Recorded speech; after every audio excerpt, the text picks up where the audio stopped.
Hello, welcome back to Learn It from a Layman. I'm Carl Christensen. I'm back with Cameron Christensen, as always. Matt and Tim are off for tonight doing who knows what, and we've replaced Johnny with another expert in a different field. Welcome to the podcast, Mick Migger, or Michael. Should I address you as formally, Mick? Boy, I'll stick with Mick. That sounds good. Okay. Mick Migger. I have to laugh real quick because you just called Johnny an expert. I haven't seen Johnny in like 15 years, but he wasn't then, so I'm in. He's a doctor now. Oh my gosh, kidding me. No, he's a medical doctor. He's in residency in Tucson, actually. So. Well, I'll have to connect with him. Yeah. He walked us through seizures last week in our last podcast, and so this week Mick is going to talk with us a little bit about copyright and licensing and stuff like that. So let me give you a little bit background on Mick, and Mick, if I forget anything important, you can go ahead and fill us in. So Mick and I were, the most important part, obviously, is that Mick and I were college roommates. We did some church service together as well. So for better or worse, we were together for quite a while in our early 20s. And Mick went on to do law school at Georgetown and graduated there, passed the bar in Arizona, and I believe started his own law firm. It's Focus Law, right, Mick? Correct. Yep. I practiced for a few other firms throughout the first 7 or 8 years, and then 3 years ago started Focus Law. Awesome. And what does Focus Law focus on?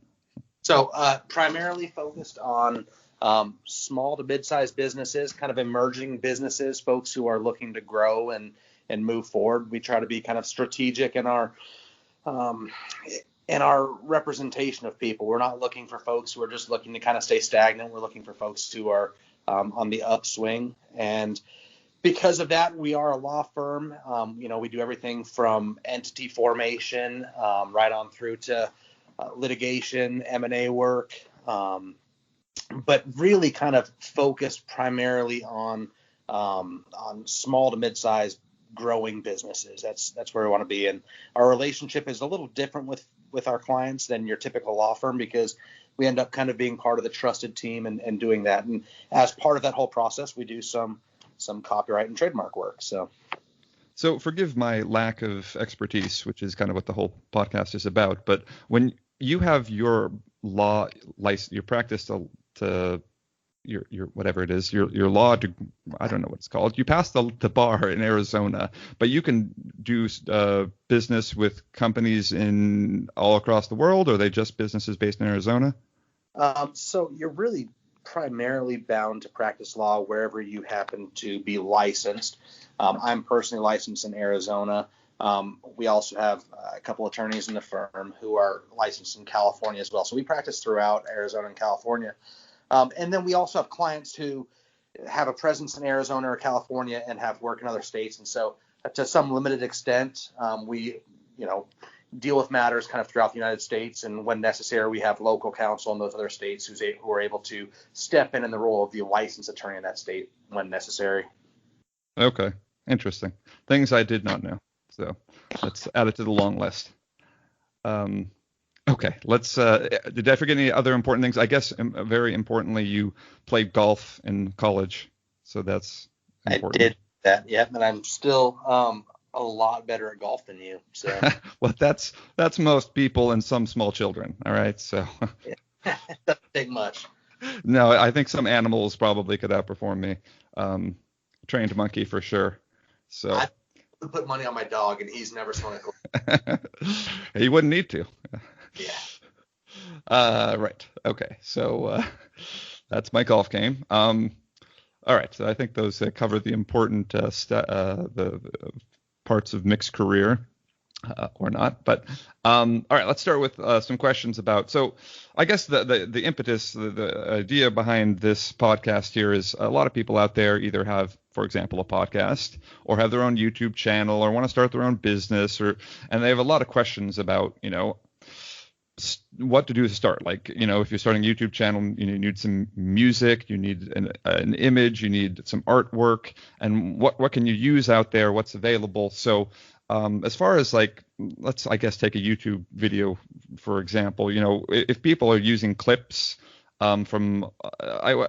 Just give us a little bit of background. Give me any idea of what's legal, what's not legal, as far as what copyright laws allow.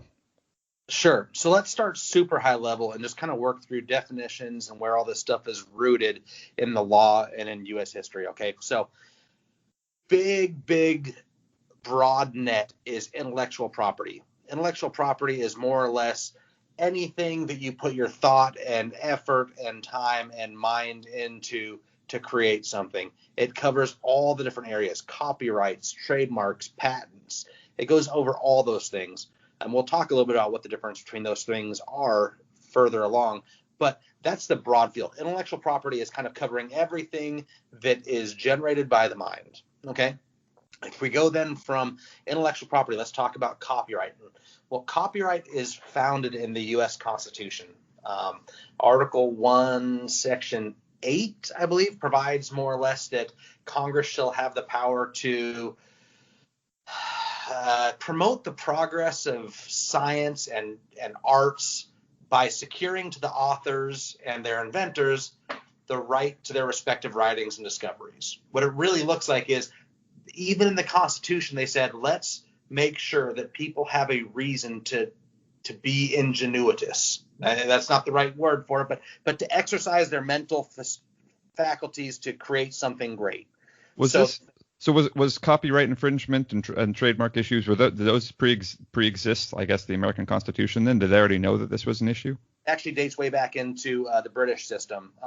It was already clear at that point. They said, okay, we need to make sure that there's an interest in people generating valuable things for society, and so we want to give them a right over those things. Basically, look, if I put all my time into creating something cool, and then the second that I do that, you can take it and market it, there's no real incentive for me to keep creating cool things because I don't get to enjoy the monetary benefit of what I've done. Does that make sense? Yep. And that's what they said back in the Constitution, Article 1, Section 8. And then it was codified in Title 17 of the U.S. Code. So what it really means is the author or creator of a work has the right to control the use of the work for a limited period of time once the work is, and the important term is, once the work is fixed in a tangible medium of expression.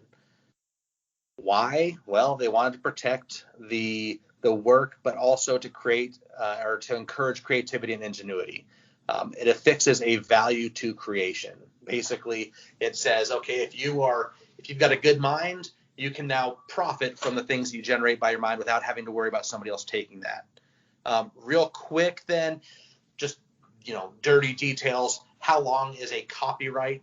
A copyright is the life of the author or creator of the work plus 70 years, or in some like non-individual instances or instances where it's a work for hire, it's 95 years from publication or 120 years from the creation of the work, whichever of those two is shorter. And then after that, it goes into what's called public domain. Is that right? Exactly. So after that, you can use whatever you want. That's why, you can rip off a version of Moby Dick because it's been, out there for so long, but you can't do it with a John Grisham novel. All right. So that's also, if you are into audiobooks and whatnot, there's always free audiobooks and they're always the old books.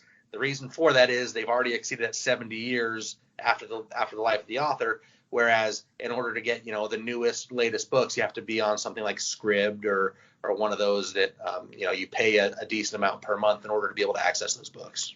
Okay. So does that apply then across, so like, photography or something like that? Absolutely. As soon as you've created something, then your intellectual rights attached to that thing, it's copyright. So let's go into a little bit the mechanics of what is it and what are we talking about. Carl, I think one of the things that you probably are wondering is, do I need to copyright my own stuff? So, right. What do I need to do with that?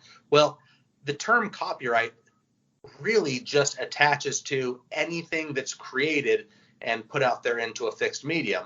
So the copyright exists automatically once the work is in that fixed medium. There's a second step though, which is the registration of the copyright that can bolster your interest in it. So look, if you take a really cool picture, Carl, and you post it out there somewhere, and you say, here's this cool picture, and you maybe sell a few copies of it or whatever have you, somebody else can't then take that picture and reallocate it to something that they're doing. That is your copyrighted interest. Back in the day, before 1989, you actually had to put a notice of copyright on something and say, hey, this is copyrighted. It's my interest. You can't do anything with it, or else, people could just pick it up and do with it what they wished. But in 1989, the federal government said, you know what? We want to expand that copyright interest. And so they said, you don't even have to put a notice of copyright on anything anymore. You can just go ahead, and if you created it, it's in a fixed medium, then it's yours and you have an interest in it. Now, obviously, you have to enforce that interest.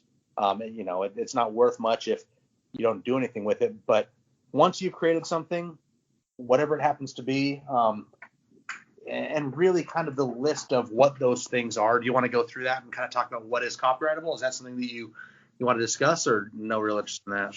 Yeah, I think sure. Let's go for it. Sure. Okay. Let's see. Obviously, sound recordings. I have a question about that before we continue, actually. And this might take us on a tangent, so we could hit it back again later. But so like songs, for example, people cover songs a lot, right? So the original author of the song, or the original band that performs or whatever, then other bands cover them. I've never been in a band before, and I don't know what the process is there. Do they have to ask for permission before they can cover a song, or what's? Yeah, and we'll get into the licensing issues a little bit later. There's Okay. actually a whole bunch of liability that stacks up as soon as somebody is covering a song.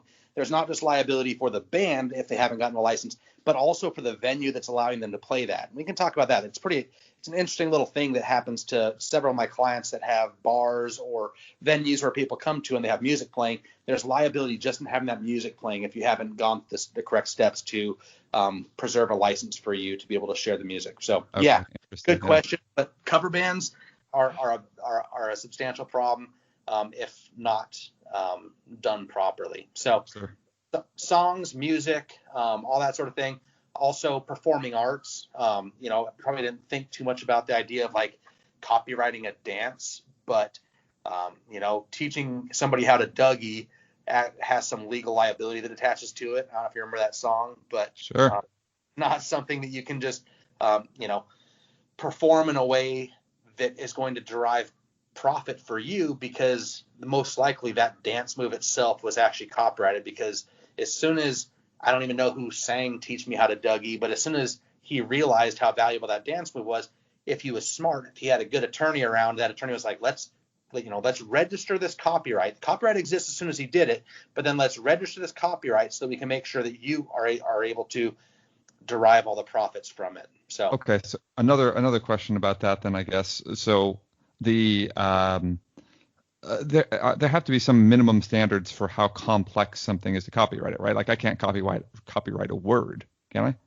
correct. No, it does have to be something that requires and that there's apparent value in from a creative perspective. Okay. So trying to copyright a word isn't going to work.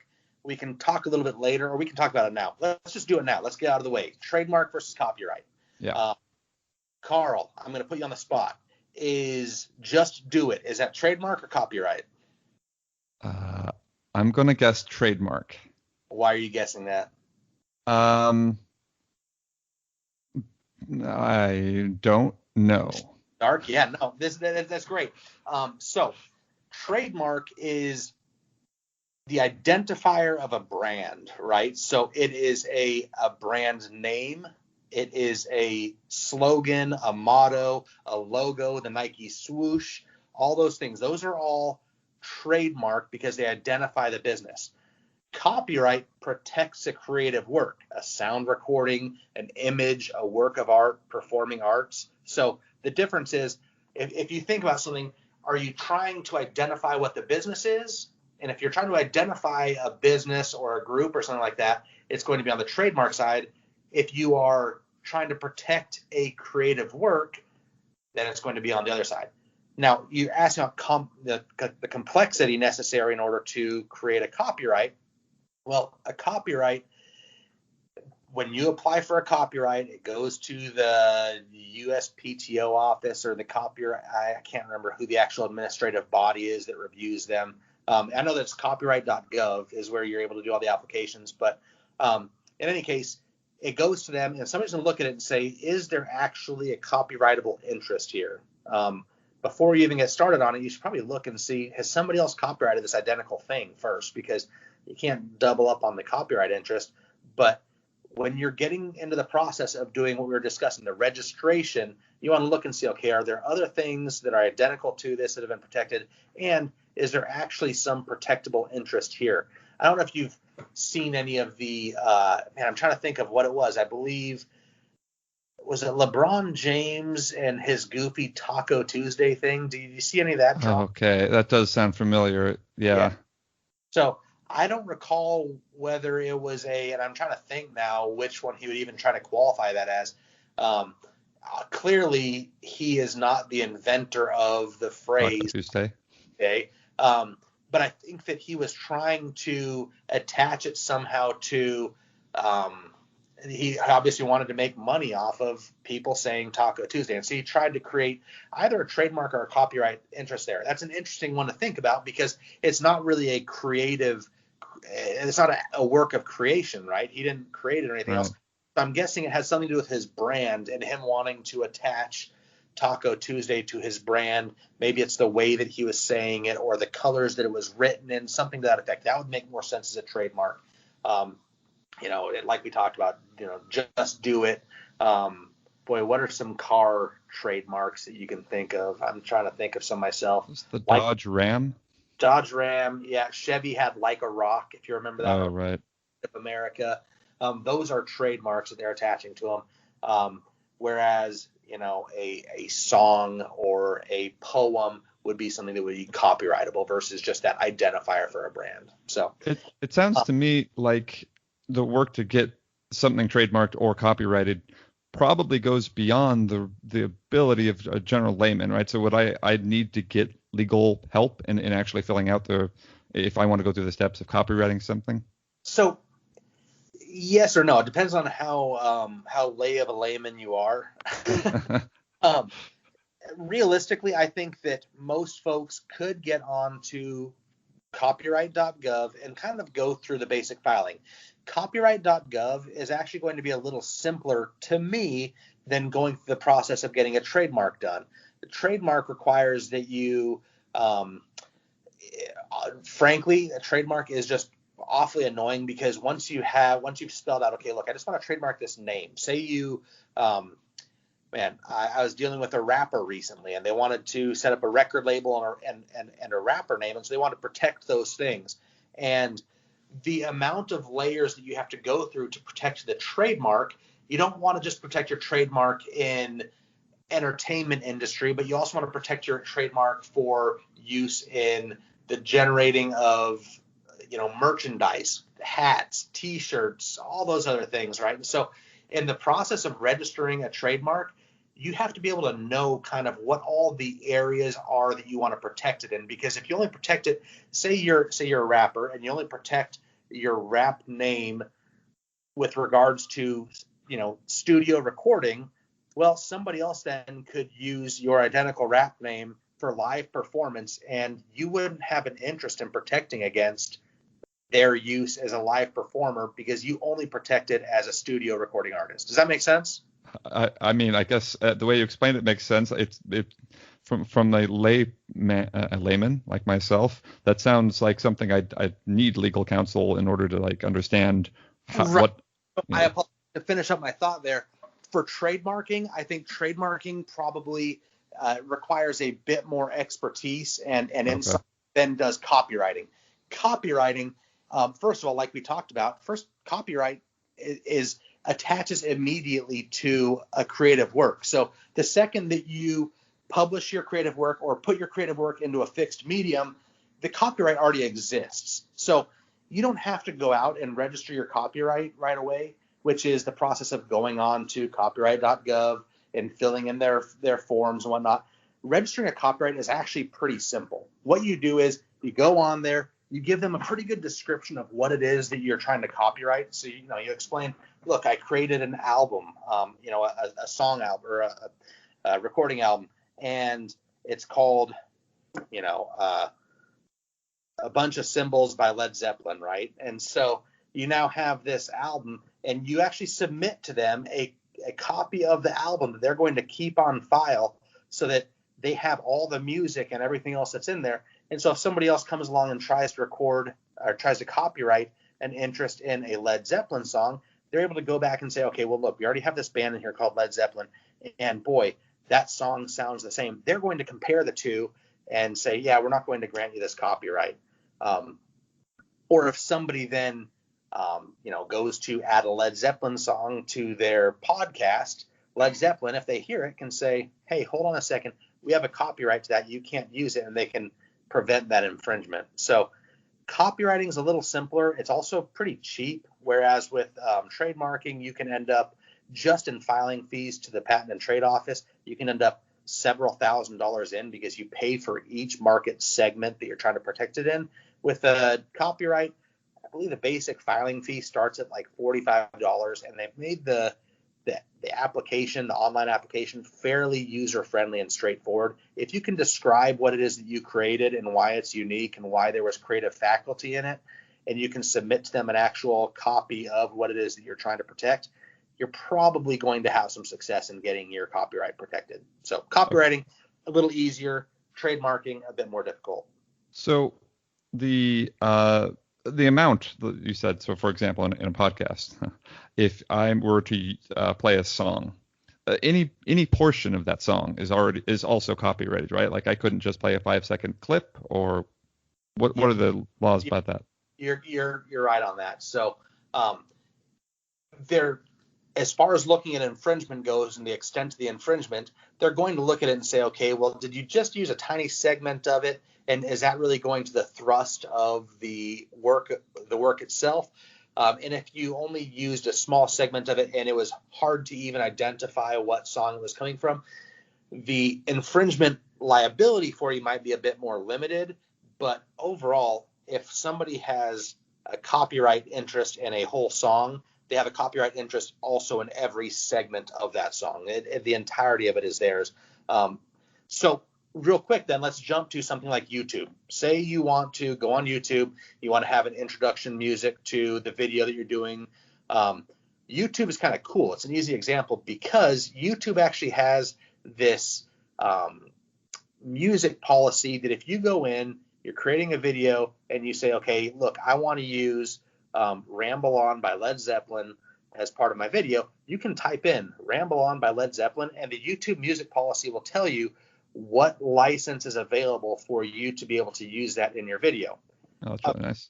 Across the board, the second that you use any copyrighted product, and especially music on YouTube, the second that they recognize that you've used a song that has the copyright interest, no matter if there's a license that exists for it or not, you cannot monetize that video to you without a license from the individual to use it in your video.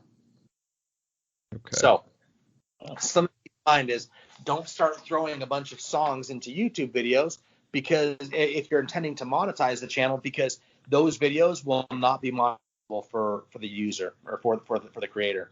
I had a related question. Cameron, were you going to say something as well?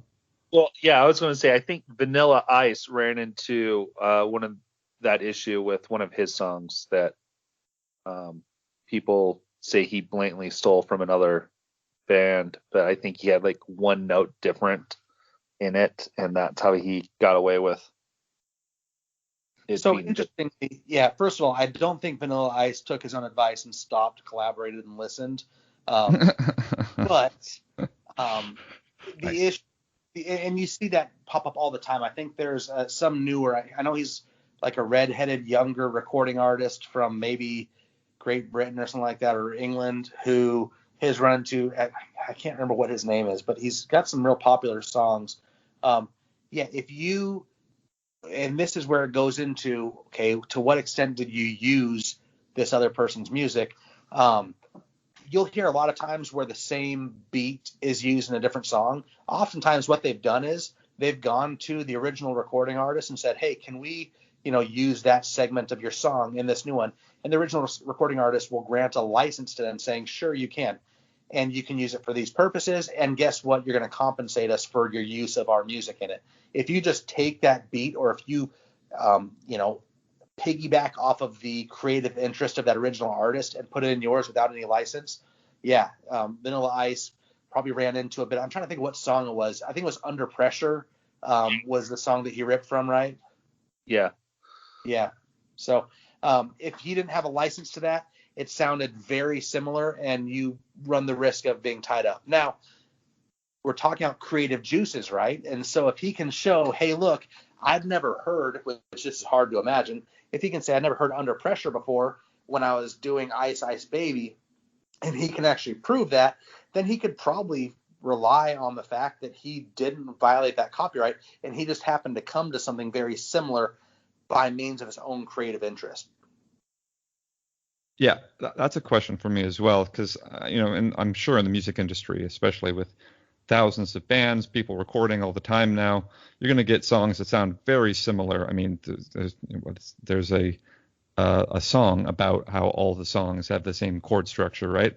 And so I don't know, maybe this is for delving too deep into the question of what lawyers do in order to fight copyright laws, but if I have the same chord structures but a slightly different beat and different words, is that copyright infringement? Or at what point am I too close? Boy, it really comes down to how you can explain how you came to what it is. Okay. So one thing that's important is there are ways to use somebody's copyrighted interest that don't violate the copy, that don't put you in having any liability for that violation. Let's cover those real quick, and then we can kind of circle back to how close can I get without actually getting in trouble, because Sure. First of all, it might be worth us covering what are the actual exceptions that exist. So if we're just going to jump into exceptions, 3 exceptions are fair use, face-to-face instruction, or virtual instruction. The latter 2 kind of are self-explanatory to a great extent. This is how universities are able to get away with playing music, and as part of a lesson, or using modern poems to discuss things, because it's for an instructive purpose. But if we just jump into the actual fair use exception, we can talk about what it is and how you can get around violating a copyright by using that exception. So there's 4 factors that you can lean on when you're discussing whether or not your use of a creative work qualifies for the fair use exception. First of all, the purpose and the character of the use. If you're using a copyrighted work, some protected work, for a nonprofit use, for educational purposes, or for personal purposes, there's a good chance that you fall on the side of not needing the permission of the creator in order to use it. If you are playing music at a charity fun run to benefit, and while you're playing the music, you're also discussing the value of the chord progressions of different songs to a bunch of kids who are learning about music, there's a good chance that you fall on the side of, I don't need the permission of the original creator in order to use this music. If you are playing that music, okay, so let's talk about like a bar who has a radio playing, and there are songs that are being played on the radio. Now, the radio has a license to play those songs, presumably, because they're broadcasting it over, regulated airwaves. But as soon as it gets piped into that bar and people are listening to it in the bar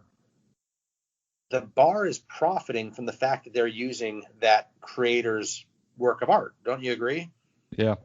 So what happens is a bar who has music playing over their radio, it happens all the time where these different entertainers groups will send a letter to a bar and say, hey, we're guessing that you are playing the radio in your bar, and if you are, you need to pay our $5,000 a year subscription, which enables you to play our artists' music, and if you don't do it, then we're going to come after you. And a lot of times bars, especially smaller bars, are like, man, that can't be a real thing, and just ignore it. And then all of a sudden somebody shows up at the bar and, records, has a phone out and looks like they're just recording, what's going on. And they're recording the fact that music is playing, and that bar gets slapped with a copyright infringement lawsuit because they're playing that music. So if you own a bar, or if you own a restaurant or somewhere else, or even an office space, and you have music playing and you get contacted by one of these agencies, you should pay attention to it, because you are actually using somebody else's protected work in order to profit for yourself. So I do have another question along those lines. I think is, I know that I've heard of people getting cease and desist letters. Is that like a courtesy? Can you go straight from, hey, I found out that this bar is playing music, my music, and I want to sue them, or is a cease and desist letter like the first step towards a lawsuit? Cease and desist letter is the first step towards a lawsuit. Really, as long as you have violated the copyright, there's a right to bring an injunctive action or to seek damages. But that cease and desist letter is kind of the first shot that goes out to say, hey, cut it out, or else you're going to have a problem. So okay. Lawyers send a lot of cease and desist letters for a lot of different reasons. I'm sure. The first one was the first factor in the fair use analysis was purpose and character. Okay, if you're using it to profit, you're probably going to need permission of the creator. If you're using it for entertainment versus education, the entertainment side, you're probably going to need the permission, the license. Or if you're using it for commercial purposes, not personal purposes, probably need the license. Second one is the nature of the work. If the protected work is very factual, it's just a regurgitation of actual facts versus a creation, a fiction. Fiction is going to need permission. The reuse of facts probably is going to qualify for fair use. So kind of looking at what is the actual nature of the work that they're seeking to protect. If you can say, look, you spit out a bunch of statistics that are easy to calculate, NBA statistics, shooting percentages, points per game, all those things, and I regurgitated those somewhere else. Well, those are facts, not fiction, and so it's probably easier for me to say, yeah, it's fair use. Whereas if you, create a beautiful work discussing, the intricacies of a basketball team, and it's, you write it as a book, then you're probably including a lot more of the creative faculty, and so you're going to end up on the side of not being fair use and being requiring the permission. So go ahead. So if my podcast, for example, might have at one point read the Newton the laws of physics essentially verbatim, obviously that's now public domain. But if it hadn't been, and Mr. Newton had come knocking, that would have qualified for fair use because those were factual, right? It will. So yes, that's one big factor that's going to lean in your favor. The other one is that you're using it for educational purposes. Your podcast, you're pretty open about the fact that the purpose is to educate other people. Okay. And then, kind of working our way into the other factors just based on that. One of the factors is the market effect. What impact would the use have on the marketability of the work? Well, guess what? Newton doesn't really have this corner on the market for, the effect. And so he probably wouldn't have a ton of interest in protecting it. As soon as it's discovered, everybody else kind of well, duh, okay, that's the law of nature, right? Right. So if now say that I, came up with a really cool logo and you wanted to use it, a logo that probably isn't the best, could have you a trademark, but let's talk about if I created, a really interesting, like an escape room, say I created an escape room where there's a cool story behind it. Well, even though, it might not fit the other factors, as soon as you take that escape room concept and go somewhere else and do the exact same story, then my marketability, the ability that I have to charge a premium for people to come and use my cool story in that escape room goes down, because now there's two of them and people can go somewhere else, and supply and demand, there's more supply, and so my value is going to go down. So that would be kind of a way to weigh out the factor. Okay, if you're going to drive down the value of my creative work by using it, then you probably need to ask my permission first, rather than just being able to qualify for fair use. The last one is the amount of the work that's used. If you're using a large amount, favors asking my permission. If you're using a small amount, you get to fall a little more on the other side. But remember, it's still all these factors have to work together. So even if you're using a tiny amount of my work, but you're using it for commercial purposes, my work is a very creative based work, then you probably, even though you only use a tiny amount, you're probably still going to need to ask me permission. So those fair use factors, there's ways to get around having to use a copyright, but you better make sure that you qualify for them and that you can actually articulate that, look, before I started using this creative work, I went through these factors and I figured out why it qualifies for it. Make sense? It does. The question of obtaining licenses, you mentioned how kind of YouTube automates that a bit for you. But if I'm a restaurant owner, I'm a bar owner, whatever other scenarios we could come up with here, and I know I need a license, but I don't know how to acquire one, is that where I'd contact a lawyer? Are there particular websites that help me acquire licenses? Or? Sure. So at a very high level, if we're talking about bars and whatnot, because there are so many bars and because it's such a simple practice to, every bar has music playing in it. If you're a bar owner and you Google, how do I get a license to play music in my bar? You're going to find it really easily. And these associations or these guilds make it real easy for you to obtain the license. They charge you, a fair amount, but they make it real simple. If you want to go to the discussion, though, of how do I obtain a license, say you want to use a song to open your podcast. And, Carl, you love Red Hot Chili Peppers, right? Yeah. You want to use a Red Hot Chili Peppers song to open your podcast. You're like, all right, I want to use Californication. In that instance, there's not really an easy, okay, well, I can just buy this, package from this guild and use it in this, because it's kind of a unique use of it and whatnot. So what you would do is almost all recorded, good sound recordings as far as, CDs and whatnot, have a lot of the copyright information in it. It gives you a pretty easy place to look to reach out to whomever it is that represents the Red Hot Chili Peppers and for you to say, hey, we'd like to use your song at the beginning of our podcast. What process do we need to go to?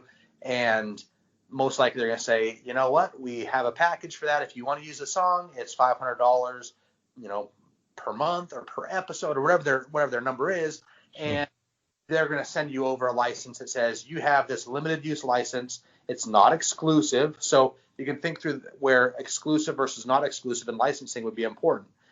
If I create a cool song and you say, man, I like that song, I want that song to be mine, and I get to be the one to use it, and I give you an exclusive license, well, now you get to use that song as if it was your own, and I don't get to use it anymore. But if I say, hey, or if you reach out to me and say, hey, Mick, I want to use that cool song at the beginning of my podcast, and I say, sure thing, you can go ahead and use it for that purpose, and we sign a licensing agreement. It's probably going to be a non-exclusive license, and you're going to be able to use it, but I can also license that to anybody else who also wants to use it. So you can imagine the compensation scale there would differ a lot, whether you're getting all of the interest in being able to use it and you can exclude other people from using it, or if you're just using it as another user and you're trying to make sure that you don't step on the toes of the creator. Make sense? Yeah, it does. Mm-hmm. So, and then the licensing process, man, it sounds like this big complex thing, but realistically, a lot of times the contracts are one page and it says, I, Lincoln Park, grant Carl permission to use this song at the baptism of his child. Good to go. Red Hot Chili Peppers are the baptismal service, you think? I gave you Park for your baptismal service, but oh, right. Sorry. Good choice. That's great. Okay, I got two questions. I don't know where you wanted to go from here, but I've got two other questions that. Okay, so one is I've heard the term derivative work before. Is there a legal definition for derivative work? Generally, the idea that I take something and then I add to it. Is that? Take something and you alter it. So really, the concept there is it's a work involving the alteration of the original work to create something subsequent.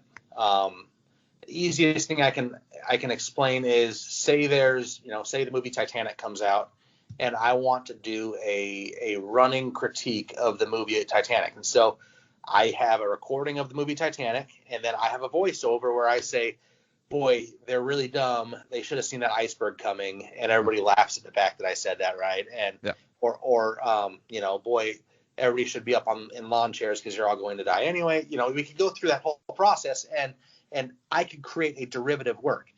So going back to what a copyright is, as soon as you own a copyright, one of the rights that you own to it, you own the right to sell it, to copy it, to do whatever you want with it. And one of those rights is you own the exclusive right to create derivative works from it.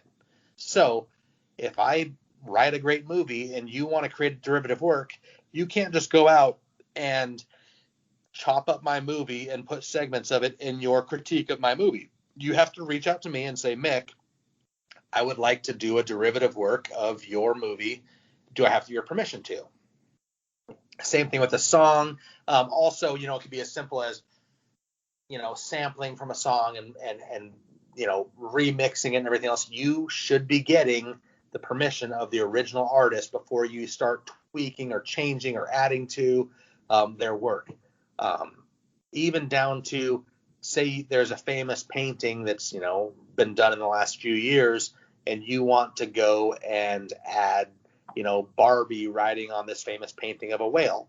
Well, as soon as you put Barbie on there, you've just altered the work that exists. So you needed their permission in the first place to use their image to add to it to make whatever it is that you want to make. There's a really interesting little wrinkle there. Do you want me to dive into it for 1 second? That might be kind of fun for you guys to think about. Or am I geeking out too much for you right now? No, it's great. All right. So I can make fun of something and then claim it as my own intellectual property. So if the question is, can you make fun of something? Can you record over the thing with fun of it and make it your own intellectual property? No, you need permission for that. But you can say, hey, I saw this movie. Here's kind of what happened, and it was really dumb. That is your own, your own creation. And that's why comedians can get away with making fun of whatever they want, even though they're talking about, maybe copyrighted things. They're making fun of a movie and they're going on and on about this movie. Well, they're not reproducing the movie. They're just discussing it, and there's no copyrightable interest in the discussion of something unless you're actually reusing the work itself. Okay, so to geek out real quick on derivative works.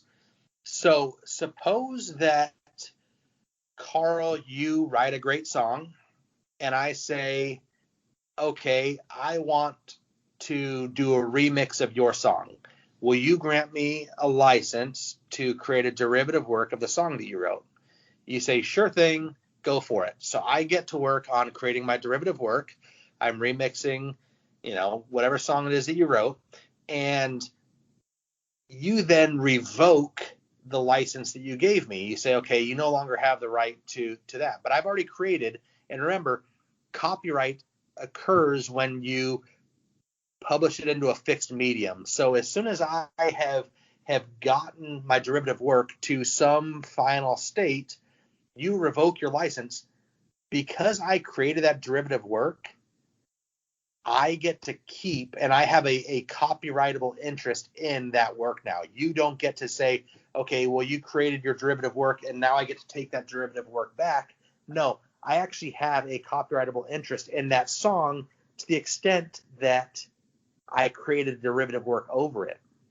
So now that I have that, I could continue reusing my initial derivative work to alter it further away from what you were doing or further in a different direction of what you originally created, and keep using it despite the fact that I don't actually have a license anymore to your original work.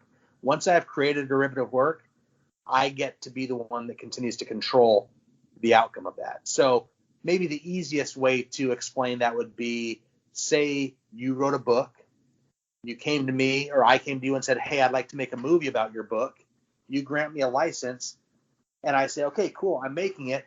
You don't get to then, unless you carve this out very well in your initial license, you don't then get to go through and say, okay, Mick, I get to take away the dialogue that I created from my, in my book from your movie if you don't like it anymore. You can revoke that license, But to the extent that I've created a derivative work from your work, I now own the copyright to that derivative work. Your geek out was very prophetic. It was exactly where I actually was going to ask you about next, was revoking licenses and stuff like that. So cool. Well, good there stuff. you go. I guess that means I'm a geek. So well, that's why you get well. Yeah, no new news here. So yeah. So should we be way careful when granting license because of that? As far as granting license to derivative work, yes. My recommendation is, okay, there are different types of licenses that you're going to be granting. If you're granting license to use something, there are some really simple places. If somebody says, hey, can I replay your podcast, or rebroadcast your podcast to my followers, and you say, yes, I'm granting you a license to rebroadcast our podcast without alterations to your followers. Well, guess what? That's fine. They don't now own any interest in your copyright. Remember, there's a difference between owning an interest in it and just having a license to use it. The derivative license, you're actually giving them the right to create something using what you have, and they then own that, whatever it is they create from it. So just granting a license to rebroadcast or to use something like that, not a big deal. You can go ahead and do it, and you can revoke that at a later date. That's fine. That's one of the interesting things we can talk about with as far as those YouTube licenses goes. The YouTube licenses, say you go onto YouTube's music policy list, you find that, okay, we can put Californication in our video. You put it up there, California or Red Hot Chili Peppers then have the right to alter that license at any point in the future. And if they do, you then have to take it out of your video, even though at one point you had the right to use it. So granting licenses, pretty simple. Granting license for derivative work, which has to be, done in a specific manner, you want to be a little more careful with it, because you don't want somebody basically being able to tweak your work slightly and then have the ability to reuse it however they want going forward. that makes sense. I have heard, so I listen to podcasts as well. And I was listening to an ESPN. I've listened to multiple ESPN related podcasts where it's clear that in studio, because these ESPN podcasts are like simulcast on radio, and then they make a podcast out of them as well. And they omit the music from the podcasts. So they'll be talking about a song that they're listening to, and you can't hear it on the podcast. I assume that has something to do with the license that they have. There's a good chance it's probably that the license is limited just to being able to use it for that live broadcast, but not for other purposes. Right. So as far as the granting of licenses goes, look, your copyright exists on its own, so you don't really need an attorney involved on that side. But as far as the granting of licenses goes, it's a good place to at least consult with an attorney and say, hey, is there any risk in us doing this? Because you don't want to accidentally grant a derivative license when you meant to just grant a license to be able to rebroadcast and then lose your real corner in the product that you created. Yeah, that makes sense. Hey, we got a bit of a worldwide listener base. We actually have a fair amount of Australian and British listeners. Obviously not in your wheelhouse, but do you know how different copyright law is in those areas? Frankly, copyright law, there are definite differences across the world, and in some instances it's very substantial. You'll see that if you go on YouTube and you're going to add a song to your video, you'll see actually that oftentimes it comes up. I'm trying to think of what the two. New Zealand is one. I don't know if it's Australia is the other or what other island it is, but oftentimes, even if you're allowed to use a song in your video in the rest of the world, there's these two South Pacific islands or island groups, countries that will pop up and you can't use them. And so your video will actually be blocked in that country because their copyright laws were different just enough that there was no right there for you to be able to broadcast the video using that song. So the laws definitely do differ depending on what country you're in, but there is, especially in first world countries, the concept remains the same across each of those countries. They want to protect the interests of creativity and ingenuity, and so they're going to try to kind of keep it uniform in the sense that they want to make sure that you have a protected right in it. The length of those copyrights might differ, but in general, there's going to be kind of a similar protection. Cool. Good to know. I think. I did have. Well, this one I think more has to do with some.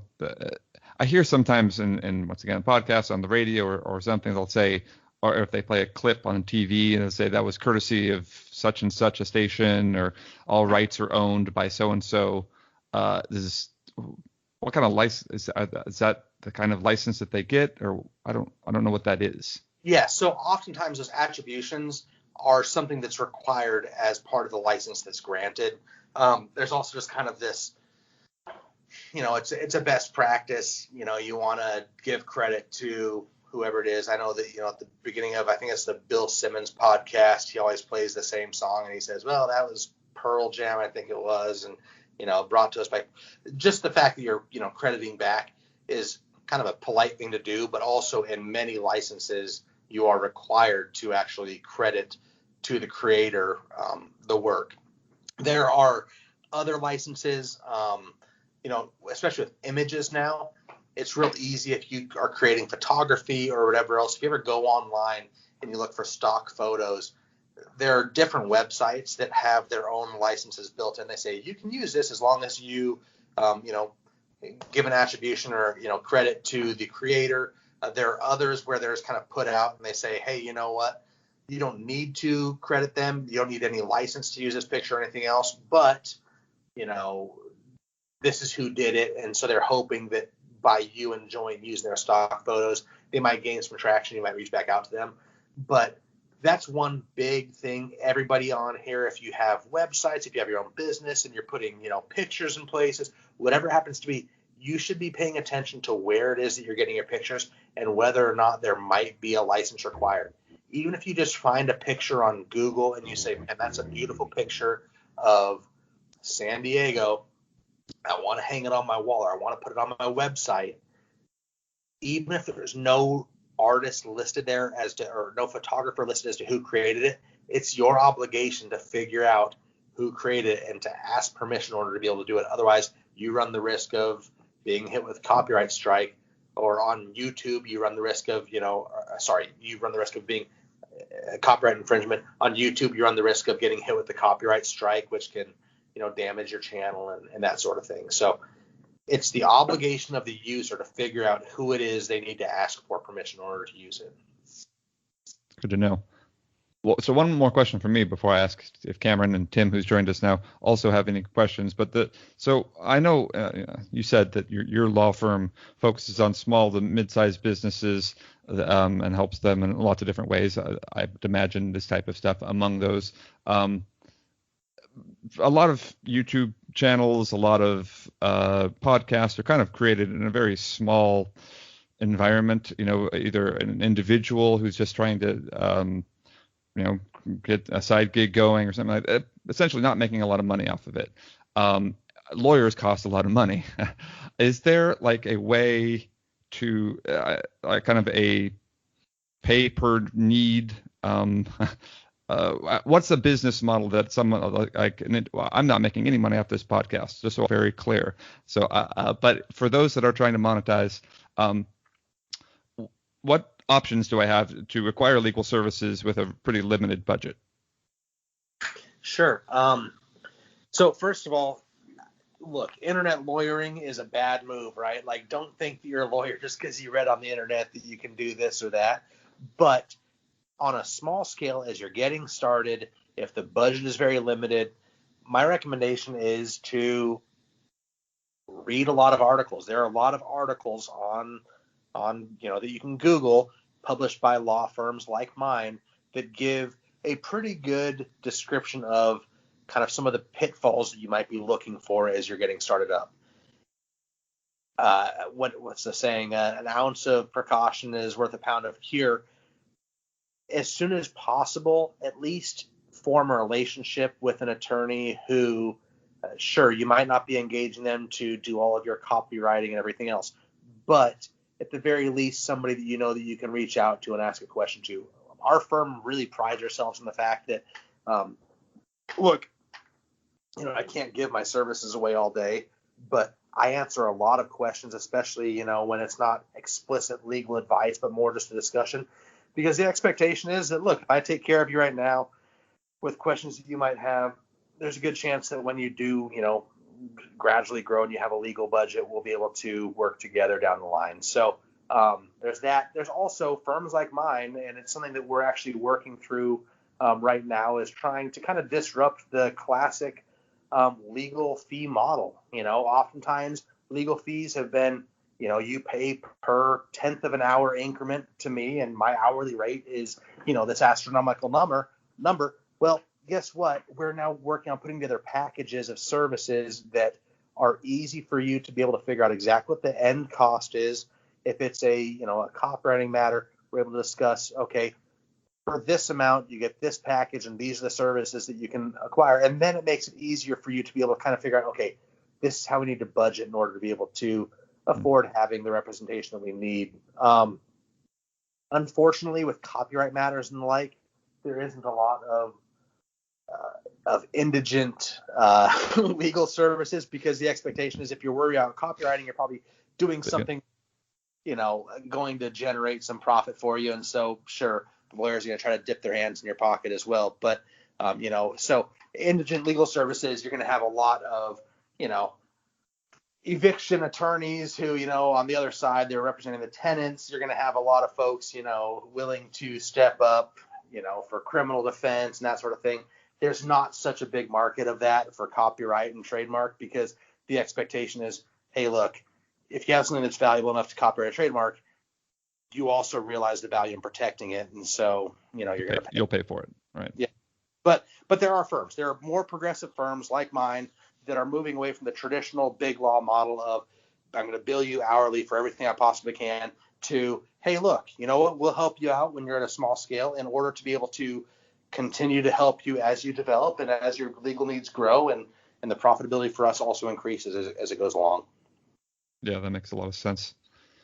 Cool. Well, thanks. Let me open up real quick. Cameron or Tim, any other questions for Mick, either legal related or golf game?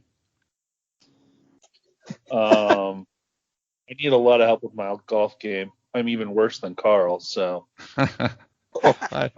Hey, Cameron, go easy on yourself. I assume that means you've killed someone. Well, when I did go golf with our father, he did hit me standing next to him. So I guess it runs in the family then. You guys need to have a conversation about the physics of golf. And that would be good. Yeah. That would do well. No, I was going to say I've worked with branding a little bit, and oftentimes when you contact or you get a new brand that comes from like a graphic designer, they will stipulate what colors and fonts and everything that you can use. I'm guessing now, since our conversation would be because that is what they've essentially copyrighted or trademarked, right, exactly. And the other thing that they're doing there, they trademarked it, and oftentimes if you're dealing with a branding company or a marketing company like that, they're creating the trademark for you before you can receive the finished product. And as part of that trademark registration, they're discussing the font used, the colors used, all those different things. They build that into the trademark so that when they deliver you that finished product, nobody else can rip it off from you. Okay.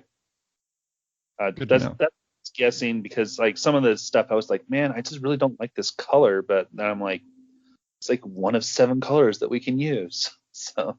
Yep. Good question. Thanks, Sam. Tim, did you have any questions for Mick?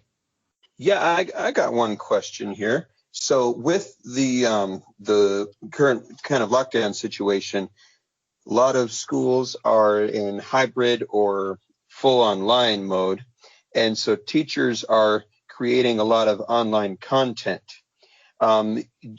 I wasn't able to listen to the first part of what you were saying, but do you have any general advice for people in education who are now pulling stuff from online, making movies, making videos? What things should they watch out for? Are there any special allowances for education purposes? And what advice would you have for teachers who are creating stuff online? Sure. So educators, oftentimes we're talking about public school teachers. I believe that a public school teacher falls into a government employee description, and therefore those things created by the government employees as part of their jobs are not copyrightable or protectable. So that might kind of head you off at the pass on that question in the first place. If it's something that you're creating outside of your employment time, and that you just happen to use for the purposes of your classroom, I would say make sure that you kind of keep a log of when and how you created that, and the fact that it wasn't during your time specifically as a government employee, and it wasn't solely for or required by the role that you fulfill for the government. If you want to be able to, have a copyrightable interest in whatever it is that you created. That's one of the areas where there is no copyright available, is for government employees. That's one of the big blocks. So something created by, an employee of the Department of Transportation as part of his job is public domain, and you can use it however you need to. There's no copyrightable interest in it because it's created by the tax dollars. And the content that the teachers use, so that's the content that they create, that's not copyrightable, but the stuff that they consume. So if they grab like a movie clip, that's covered under fair use because it's for education. Right? Exactly. Yep. So there's no profit to be made on it. And that falls into those other exceptions as well of in-person, face-to-face or digital education. So yeah, it's most likely very well protected within those exceptions. So teachers, we've got a bit of latitude. I'm probably not going to want to play the entire, all of Remember the Titans for my class, right? But man, honestly, Tim, I think you're probably still going to be safe. And I'm not giving you legal advice. This is a hypothetical, but I think that in that instance, you'd likely still be okay as long as you can attach it to some educational purpose. And there's the question, right? It's good education to play the whole movie for my kids. Yeah. Also, there's this question of if Disney is suing a public school teacher, that's probably not exactly good PR. So. Agree. Ooh, that would be exciting, though. How much fun? Yeah, I'll get involved in that one. There we go. I'll see if I can make it happen, Mick. I'll give you a call if I get anything going. I'll come on down and watch with you guys for sure. I'll bill you for it, though. There we go. That's right. Start the clock. That's right. Cool. Well, thank you, Mick. Once again, so Mick's law firm is Focus Law, not so just to be clarified, PH. Based in Phoenix. It's like Phoenix Focus, so PHOCUS. Our website, focuslaw.biz, PHOCUS law.biz.